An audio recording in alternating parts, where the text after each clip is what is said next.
नमस्कार, मेरे channel knowledge point में आप सभी स्टूडेंटों का वेलकम है। आज जो है हम देखिए बायोलॉजी के क्वेश्चंस पढ़ेंगे ये यहाँ पे, और ये सारे क्वेश्चंस जो होंगे आपके प्रीवियस ईयर क्वेश्चंस पे होंगे, और ये जो है क्लास यूपी पीसीएस के लिए होगा, ठीक है, जो कि 11 अक्टूबर को ऑर्गेनाइज होने वाला है। तो आपके एग्ज़ाम के लिए काफ़ी हेल्पफुल होगा। आपके फर्स्ट पेपर में जो है साइंस के क्वेश्चन बहुत आते हैं, जिसमें से ख़ासतौर से बायो के क्वेश्चंस आते हैं। तो इसमें जो भी क्वेश्चन होंगे लगभग 2002 से लगभग 2015 तक के आसपास जितने भी क्वेश्चन आए हुए हैं मैं उसमें आपको पढ़ाऊंगा, ठीक है।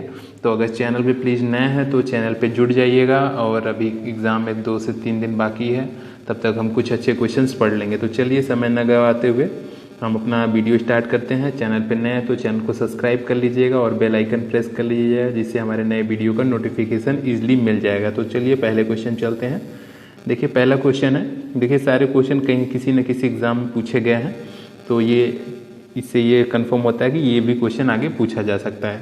देखिए क्वेश्चन है, कीटों के वैज्ञानिक अध्ययन को क्या कहते हैं। तो देखिए मैं डायरेक्ट ऑप्शन बताऊंगा आपको। तो देखिए कीटों के अध्ययन को जो है एंटोमोलॉजी बोला जाता है, ठीक है, एंटोमोलॉजी बोला जाता है कीटों के अध्ययन का। आंसर नंबर बी इसका देखिए करेक्ट हो जाएगा।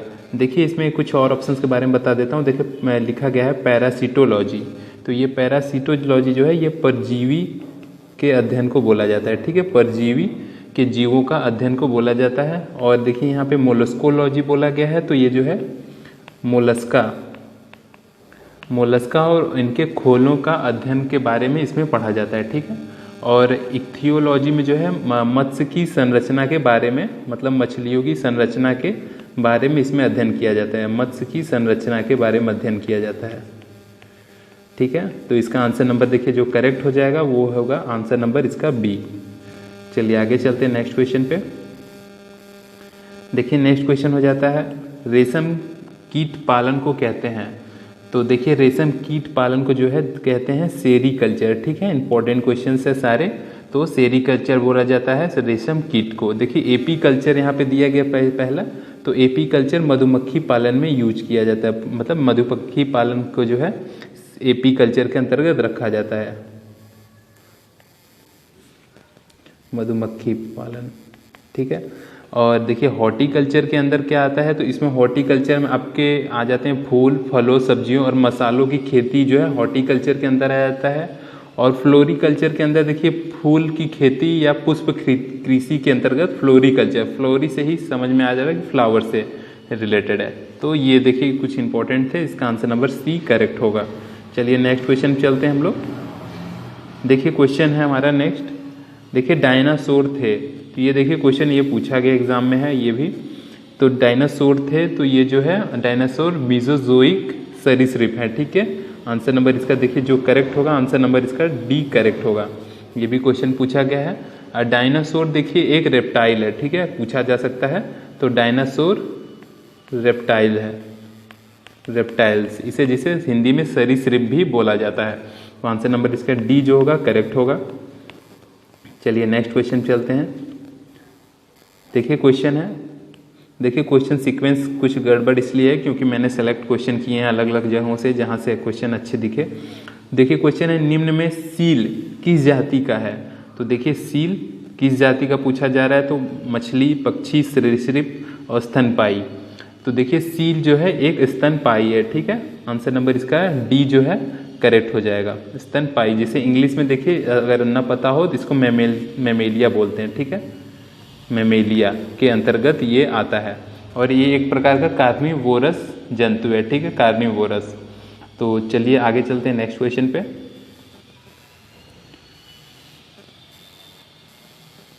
देखिए क्वेश्चन पूछा गया ये भी, सांप के जहरीले विषदंत होते हैं जो रूपांतरित रूप हैं।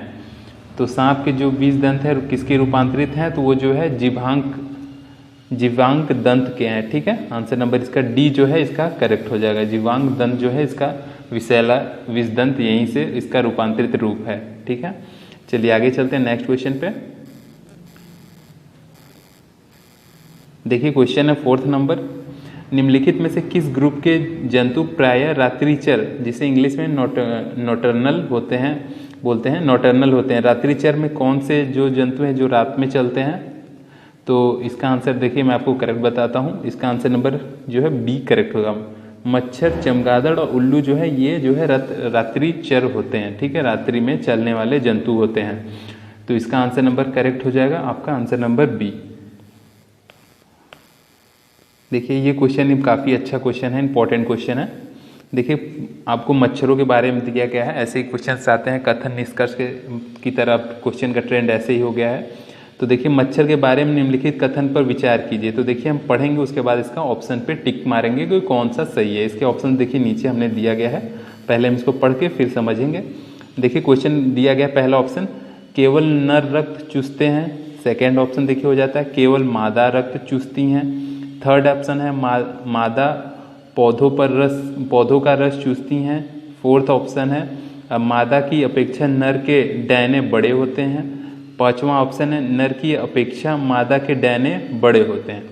तो देखिए ये थे कुछ तथ्य जो मच्छर के संबंध में थे, तब इसको हमको सेलेक्ट करना है कि कौन सा इसमें सही है। तो इसमें जो है मैं आपको बता दूं कि इसमें जो पाँच पॉइंट दिए गए हैं, इसमें से करेक्ट है आपका दूसरा और पांचवा, ठीक है।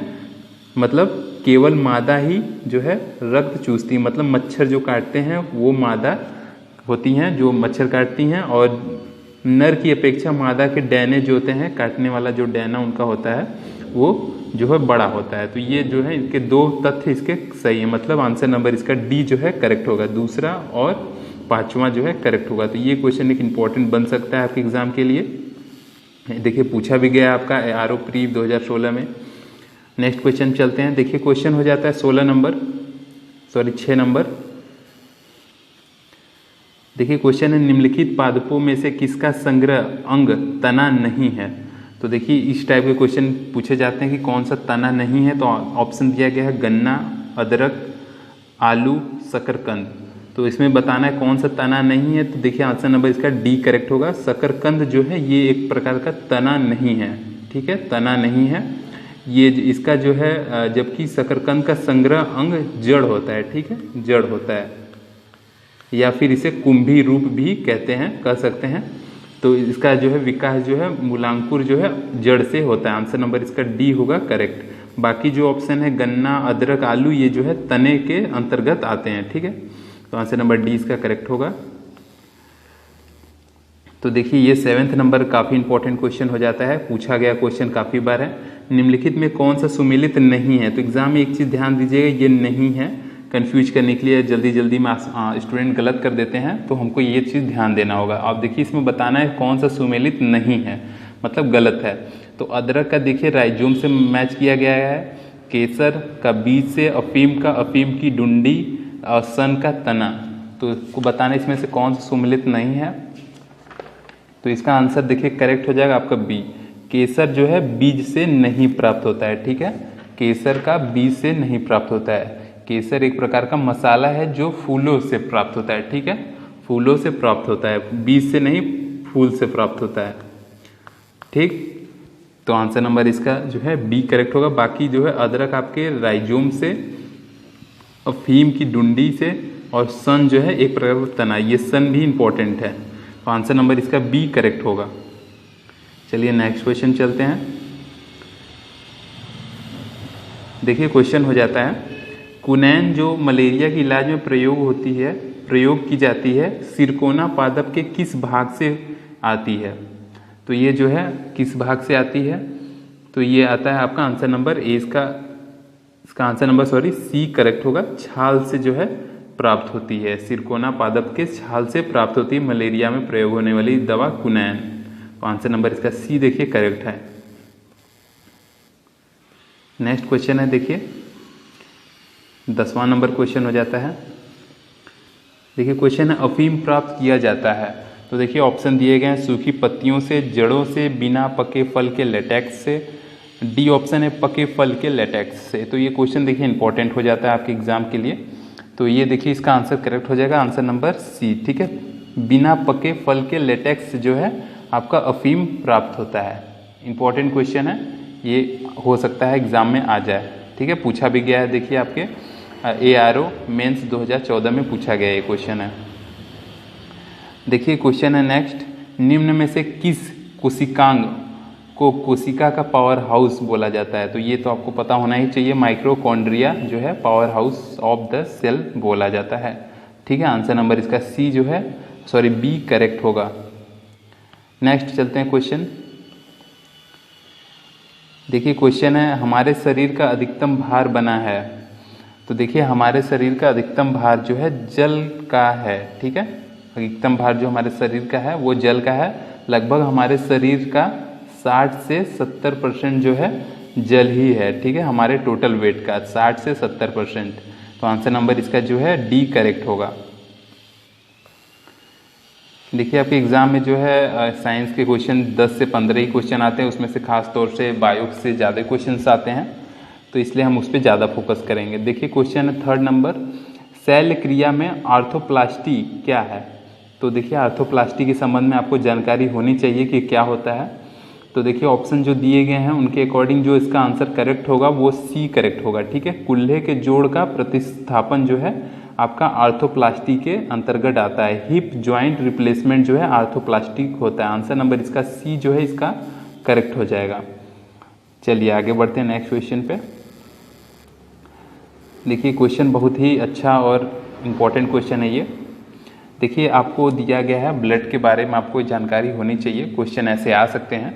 तो देखिए क्वेश्चन दिया गया, रुधिर वर्णिका के संबंध में निम्नलिखित कथनों पर विचार कीजिए तथा नीचे दिए गए कूट से सही उत्तर चुनिए। तो देखिए आपको ब्लड से रिलेटेड कुछ जो फैक्ट होते हैं वो पता होना चाहिए, तो उसी के संबंध में ये दिया गया है 4 ऑप्शन, इसमें आपको करेक्ट करके सही आंसर पे टिक मारना है। तो ये देखिए क्वेश्चन है, इसमें लौ होता है, पहला ऑप्शन है। सेकेंड ऑप्शन है, यह रक्त को लाल रंग प्रदान करता है। थर्ड ऑप्शन है, यह कुछ रोग के प्रति प्रतिरक्षा प्रदान करता है। फोर्थ ऑप्शन है, यह रक्त में ऑक्सीजन का वाहक है। तो आपको बताना है इसमें से कौन सा जो है पॉइंट बिंदु सही है। तो देखिए इसका आंसर आपको मैं बता देता हूँ, इसमें से कौन सा सही है। तो इसका आंसर देखिए करेक्ट हो जाएगा आपका सी। ठीक है, पहला, दूसरा और चौथा करेक्ट हो जाएगा। अब देख लेते हैं पहला, दूसरा और चौथा वो कौन कौन सा पॉइंट है।